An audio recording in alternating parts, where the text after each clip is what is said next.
what we did is we were very transparent with our community. We let them know the situation that we were in, and decided that we would power forward and reopen and find ways to really engage our community, engage the co-op, and engage the industry at large to put butts in seats and get some attendance back up at the ski hill and maximize the food and beverage revenue and ski school revenue and tubing and all our other subsidiary revenue.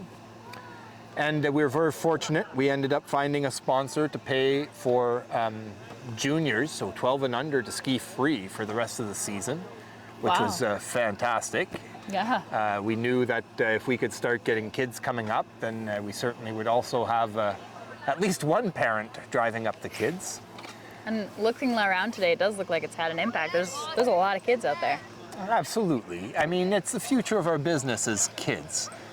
You know, as they grow up, they're going to become skiers, have families that will become skiers, and it's really important that we invest in our youth. Following an announcement that we were able to make skiing free for our kids, we also got a number of other companies that sponsored events and vehicle rentals and all sorts of different programs that we had. It really rejuvenated an interest on our corporate side. And it also led us into offering free skiing to all the mountains that had been shut down from this terrible season.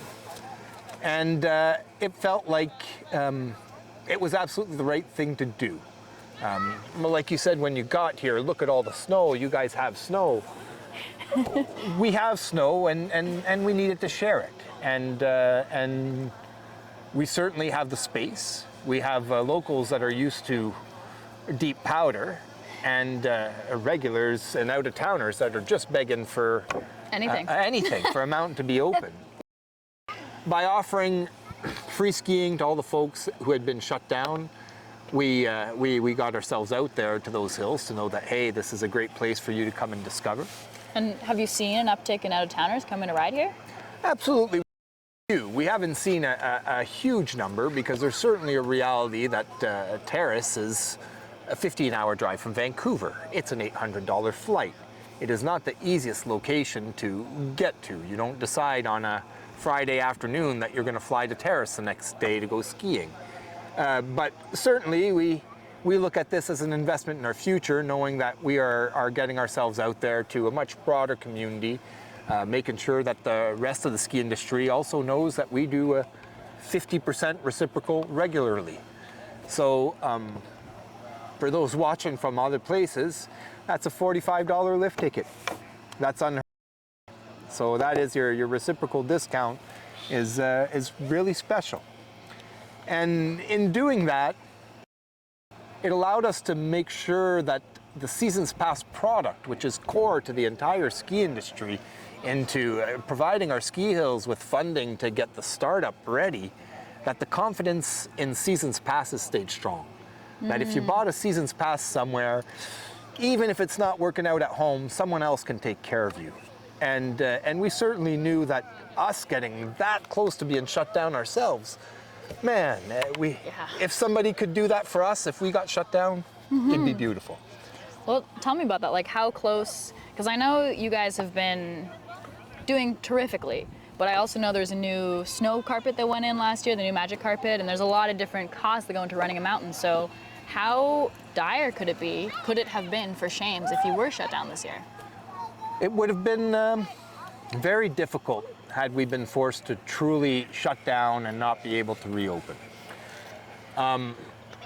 When we start thinking about the amount of work that it is to keep a place like this going, it's much like having a 7-bedroom house and only having 2 people living in it. It's a big mountain in big snow conditions, in rugged alpine terrain. It takes a lot of work and effort. What we've seen that really have affected us lately has not so much been any of our new capital investments, because we've done that all through granting and through sources that have not come from our operational revenues.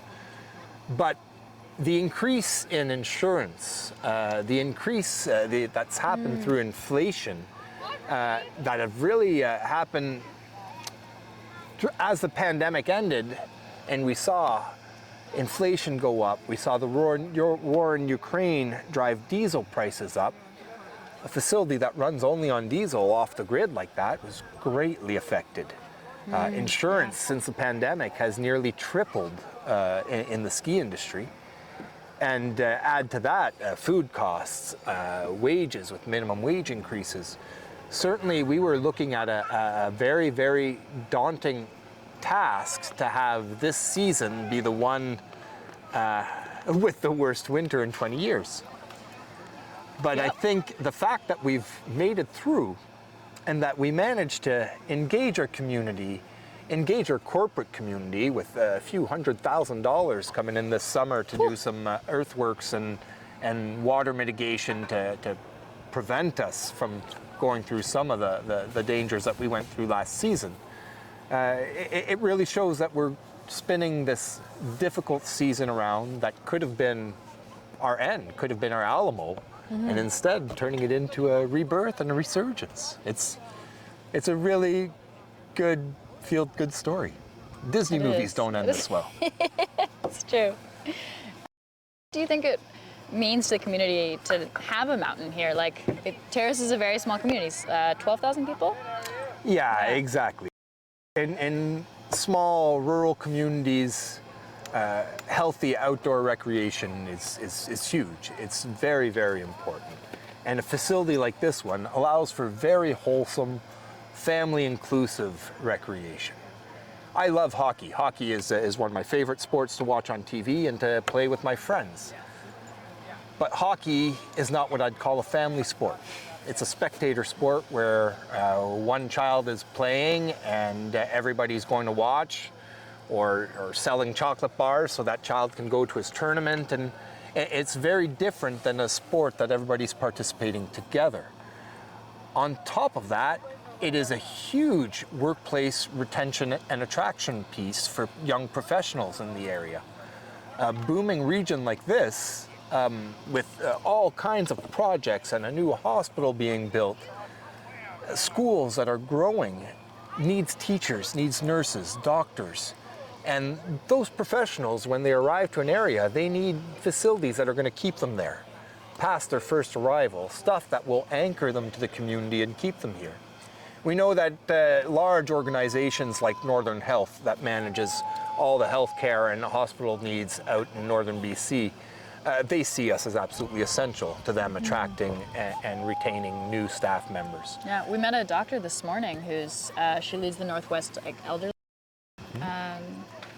faction. Sure. And she's like, yeah, I'm here because of the ski hill. I'm here to be a doctor, but I'm here because of the ski hill. It's huge. It's, you know, every community needs to have a library, needs to have an arena. And often those sort of facilities are taken care of by the municipality.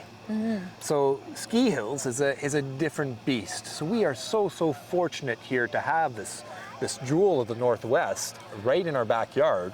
I can't believe 30 the minutes from backyard town. you guys have. Absolutely. Our view down the valley, this is scenic tubing lanes anywhere in BC. It's amazing. And every inch of elevation that you gain, you see more. It is really a majestic valley we get to operate in.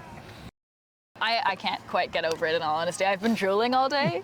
It's so beautiful. And I know it's not, like, I have to come back another season if this is a third of what you normally get, but. Well, look, sometimes in a regular winter when it's snowing about 1 meter a week, you don't get to see.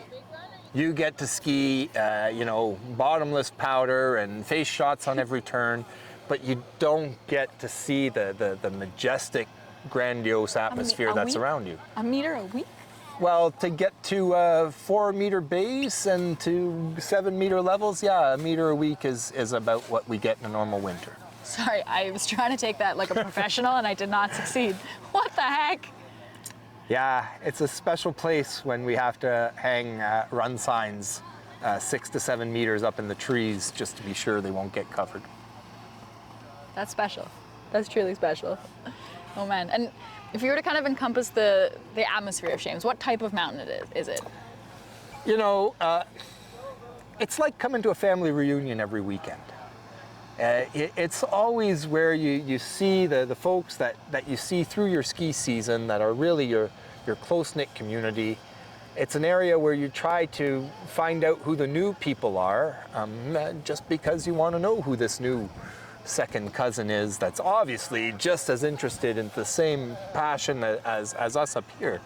It's an area that really attracts that self-guided adventurer. It's not necessarily an area for the folks that are looking for on-mountain, all-night party scenes and accommodations. This is really a grassroots, the soul of skiing is still right here at Shames. Yeah, it is, and you feel it. That's amazing. I feel like I haven't seen a lot of mountains that have backcountry in the way that Shames do. Will you tell me a little bit about what kind of backcountry scene there is here and how Shames has incorporated it? Yeah, so Shames is, I think I had a reporter a few years ago from Jackson Hole come and tell me that they thought Shames was the best slack country in the known universe. Slack country, of course, being backcountry access that is close to the inbound ski terrain. Mm-hmm. And it has forever been a huge part of the community, a huge part of the reality here. Any given day, you'll find 15 to 30 backpacks lined up at top tee, with folks shredding the inbounds for their first couple warm-up laps before putting on their backpacks and heading to come and discover the great beyond. Our tenure is humongous here, and every inch of it is actively skied. So everything that you can see around us here is quite actively skied.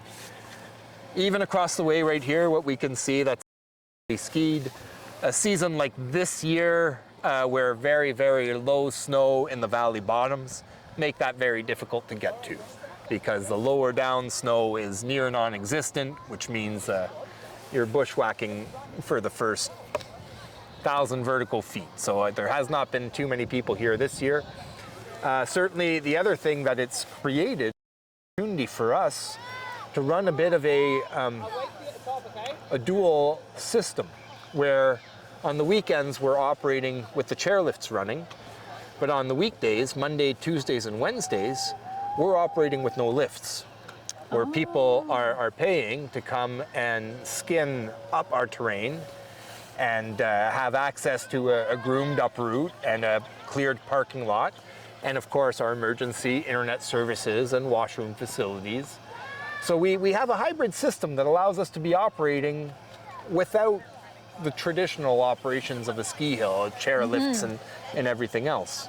And it allows us to slowly grow and create a system where we don't have to immediately go to running 7 days a week, which will be very, very expensive on a small population, but we can rather grow into 7 days as the population growth comes and the destination visits meet us. That's really, it's not, there's a lot of other mountains that do it for sure, but at least in Vancouver, like, there's such a separation between the backcountry. Like, we still get weird looks when we skin up. Like, it's not that uncommon, but it's just enough. It doesn't happen as much, and it's cool to see. Because, like, tell me about how many different uphill routes there are in comparison. So we run 2 uphill routes. We run one uphill route for while we're operating and everybody's coming down, a route that keeps people a little bit further out of the way. And then we have another route for the days when we're not operating the chairlift that brings you straight up straight up underneath the chair. A much more direct route, much more rapid, and of course without it's straight line up, and without the interference of people coming down. It's very safe. It's something that we've gone through working with our insurers over a number of years. We know that we're leaders in this new emerging segment. It's actually something that is becoming increasingly popular in the eastern provinces and eastern states, where it has become very much the uphill for exercise. Uphill has started in our chest and chase and quest for more powder. But as people arrive midlife and realize that they need to take better care of themselves, it has really become the people's fitness routine. In the evening, we'll often have people come here for a dog walk. Because that's what is missing, the difficulty. Yeah, make it more challenging. Bring a dog that wants to chase after you while you're skiing. That's how I feel after every hard day of riding. Is like, oh, could have worked my legs harder, for sure. Especially this season with a day. I think one run had me sore so far. You know, I had someone tell me that the first rule is that you have to go ski touring. And that the second rule of ski touring is that you need to go ski touring. And that the final rule of ski touring is to go ski touring. And the reason behind that is if you only wait for the conditions to be really good to go out ski touring, you are not going to have the legs to be able to do it justice. So here, you know, myself, I go once a week religiously, rain or shine. On Mondays, I go for a ski tour. It's my wonderful exercise, time to listen to some audio books for self-care that we should all be doing and taking care of, and allows me to keep my legs strong and ready for the day when it's going to be perfect. Oh, yeah. I getting into it, and it's so satisfying once you get up. I hate every moment of it, but then I get up, and man, the views, the places you can get to, the satisfaction of being like, I was a chairlift. I was a chairlift for the last 2 hours or whatever it is, half an hour. Yeah, I think my challenge has been pushing on a little bit further when you get tired. You know, you get 3/4 of the way at the top, and at any moment you can turn around and come back down. But it is a lot of work to get 3/4 of the way at the top. It's worth work. getting that final quarter. I just got a little worried the Whiskey Jack was going to eat our lunch. Yes, the Whiskey Jacks. So of all the different people on the mountain, what's your favorite thing about it? My favorite thing about the mountain, it has to be the people. It has to be that feeling of, it's like Cheers. I'm dating myself a little bit, but a place where you really feel welcome. You feel like you belong, like everybody belongs, and that family feeling that you get. You know, it's a lot of work training these Whiskey Jacks to be so social and muscle. You've nailed it. But it adds to it, and everybody really gets to have a great experience here. So for me to get to grow up, having my kids grow up at the best winter playground in the region, it's 10 out of 10. I wouldn't want it any other way. Why would you? It's amazing. And what's your favorite thing about skiing? I think it's the freedom that you get from skiing. My favorite thing about skiing, there's so many rules and regulations and safety lines at everything that you do. But in skiing, you get to decide what's too fast. At what point I want to make that turn when I'm playing chicken with the tree or the chairlift pole. You get to take risk in your own hands, and there's really not many things that allow you to do that. And obviously, we all ski with care and ski safely, but having the opportunity to just go a little bit past our comfort zones, I think is what makes it so great, so challenging, so thrilling, and it makes it that there's always something new to discover and something more to push yourself through. Yeah, completely. Mountain sports like this really are a lifetime because there's always new things to learn. Always, always, always. I'm so excited about that. You could just keep learning and adding and going new places. How's it been for you teaching your kids and having your kids grow up here? It's been incredible. You know, I don't know how to react when we end up being at other ski hills for any prolonged period and they can't just walk up and demand a hot chocolate or some of the stuff that some of the perks that they certainly get from being the boss's kid. And it's just as easy as if they were at home. You know, they really feel like they've got everything that they need here. It's such a safe, funneling atmosphere where all the runs come back home. With our scanning system, we're able to see when the kids were on their last runs. it's really been an absolute pleasure to get to watch them develop into being great little skiers and snowboarders. That's amazing. We'll hopefully see if they can podium today on the races. It's all about fun. We'll get a bunch of cookie medals regardless, but the kids certainly like when they get one of those gold, silver, or bronze.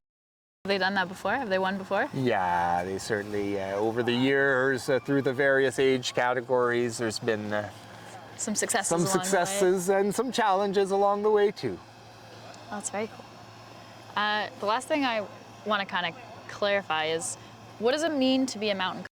I know we went over it last year, but absolutely, in a few sentences, what is it? So what it means to be owned by a cooperative, it means that we don't have a sole proprietor or a small group of business owners that profit from the ski hill, or that are responsible for the ski hill as well. It means that the responsibility of ownership of this ski hill falls on the entire membership, which is now over 2,500 co-op members. What it means that we have a huge engaged ownership group that needs to be empowered to take care of the ski hill themselves. Very different than being able to try things and see what happens and know that our owner will be able to cover the successes or failures from the new initiative.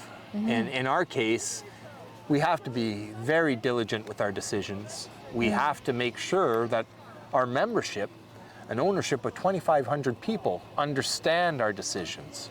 So as much it is a beautiful, romantic model, it certainly has its challenges. We know that financially, we're self-reliant. We don't have anybody that we can go to if we have a very difficult or challenging year.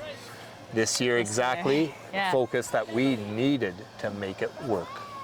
But it also creates an entire group that absolutely are engaged in a way that could not exist under any other model, where they feel responsible. They see someone throwing a piece of garbage on the ground and will react. This is my mountain, please pick up your garbage. Everybody getting involved and caring in a way that that would not exist when you're thinking that the man is making all the money on this, that we're working for the man. This is not some major conglomerate that owns us, that's spreading it, just a wholesome family place trying to do everything to be there for its community. Honestly, like as a rider, I feel much better putting my dollars towards somewhere like Shames instead of like some of the bigger conglomerates in BC. As much as it's great they're all there, because then we have mountains. Absolutely. I do love a family-owned. The big ski hills have their place. I love going to Big White, to Silver Star, all these wonderful places. It's a very different experience. Right. The hundreds of runs, everything, each one has their place. Yeah. It's a very, very different type of day, very different type of atmosphere. You're not gonna get the big parties or like staying at a lodge for weeks on end kind of thing here that you might get at one of the fancier ones, but kind of makes it nice. Everyone's from the community. Even the Whiskey Jacks. Absolutely. Is there anything you feel like you want people to know, either about skiing or about Shames in general? Well, certainly, we want people to know that Shames is out here and that it is a very, very welcoming place. Very easy to get to. It's probably the most beautiful flight in Canada that you can take to fly over the coastal mountain ranges from Vancouver to Terrace. And please, by all means, I hope you guys catch a nice day to be able to see that, because it is very special. Man, about skiing in general, we need to keep skiing. Skiing is going to be here for a long time. The winter that we had here was a blip. Was a strong El Nino that we saw forecast. was almost inevitable following 3 La Nina winters, 3 colder winters. Normally this swings back and forth. We knew this was coming. What we saw this year was a great resilience from the ski industry. We know that there's going to be some climate change investment funding coming around to be able to help even small places like this be more resilient to these warmer winters and to climate change. These facilities are going to be here through skiing, through their convergence to something else if we do come to a time where there isn't skiing. But we need to keep all these wonderful places going. And skiing is that opportunity to bring everybody together and do something as a family, which, as we mentioned earlier, is becoming harder and harder between Nintendos and TV and streaming. Finding something that everybody can do together is live hard. streaming. Live streaming is a great thing to do. Live streaming is a great thing to do. Absolutely. But you're right, it's hard. Getting everyone together at the same time, getting them outside, any age of family, that's hard. That's hard. I think this is the first time, today's the first time my little sister and I have skied together in, I think, 10 years. Wow. Yeah. Very excited to be doing it, but it takes a minute sometimes. It's all the live streaming. yeah. But yeah, I am so grateful you sat down with us again today. Wonderful, thank you. Yeah, you were so patient with us and all of our questions, 2 seasons in a row. We do lots of them here. And not having any marketing budget means that we depend on folks like you to tell our story and Happy to get to. us out there and to help us put some butts in seats. Well, hopefully we'll help get some butts in seats, and either way, Thank you very much. yeah, this has been amazing. Wonderful. Coming out. Yeah. Beautiful. Thanks, Thanks, guys. folks.